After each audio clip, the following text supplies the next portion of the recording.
Doctor, paediatric यासोबतच तुम्ही developmental neurology ह्या विषयामध्ये विशेष अभ्यास केल्याचं नुकतंच माझ्या वाचनात आलेलं आहे. याबद्दल तुम्ही मला सांगाल का? माझ्या एका जुन्या पेशंटचा माझ्यासाठीचा प्रश्न होता.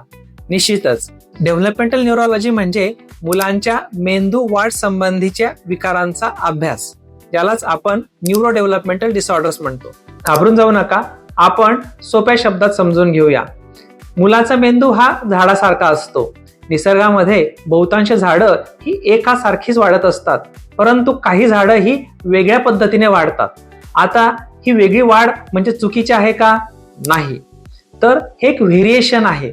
म्हणजेच न्यूरो डेव्हलपमेंटल डिसऑर्डर्स यामध्ये मुलांची मेंदूची काम करण्याची पद्धत ही वेगळ्या पद्धतीची असते.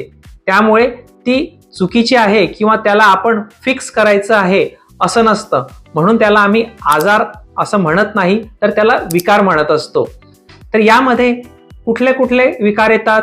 तर ऑटिझम म्हणजे स्वमग्नता, ADHD अतिचंचलता, लर्निंग डिसॅबिलिटीज म्हणजे ज्याच्यात आपण डिस्लेक्सिया म्हणतो, ज्याच्यात मुलांना लिखाण वाचन करण्यामध्ये, किंवा डिस्कॅल्क्युलिया ज्याच्यामध्ये गणित सॉल्व्ह करण्यामध्ये मुलांना अडचणी येतात.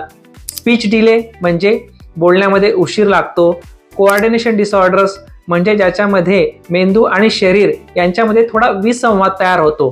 त्यामुळे मुलांना सोपी सोपी कामं जशी शर्टाची बटणं लावणं किंवा शूच्या लेस बांधणं या विषयामध्ये अडचणी येऊ शकत असतात. या बाबतीमध्ये एक लक्षात घ्यायला हवं की शीघ्र निदान आणि त्वरित उपचार पद्धती म्हणजेच अर्ली डायग्नोसिस आणि अर्ली इंटरव्हेन्शन याद्वारे आपण प्रत्येक मुलाला छान सपोर्ट देऊ शकतो आणि प्रत्येक मूल छान पद्धतीने प्रगती करू शकत असतं. गरज आहे ते वेळेतच ओळखण्याची. धन्यवाद.